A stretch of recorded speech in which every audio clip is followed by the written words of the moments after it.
So how do you watch out for false teachers? Well, 2 Timothy tells us that there's going to come a time where people will not put up with sound doctrine.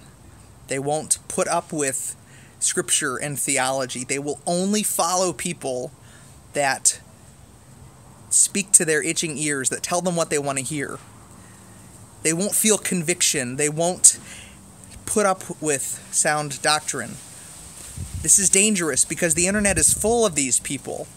They tell you what you want to hear. They tell you what's going to make you feel good about yourself. They use scripture out of context to tell you that God wants to bless you abundantly and he wants to make you a conqueror, make you victorious over the Goliaths in your life and the situations that you are going through.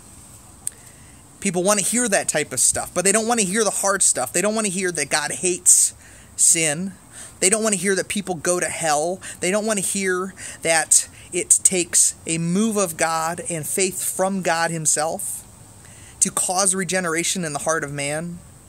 They don't want to hear that stuff. They don't want to be bothered by the Holy Spirit in his rightful job, which is conviction of sin. All they want is the Holy Spirit that is going to give them insight in prophecy and give them a new tongue to speak and show how spiritual they are. They're not interested in conviction of sin. They're not interested in feeling uncomfortable in the church. If the leaders that you follow don't preach on the conviction of sin, the Holy Spirit is not with them. And you should be warned, and you should be concerned. God bless you guys.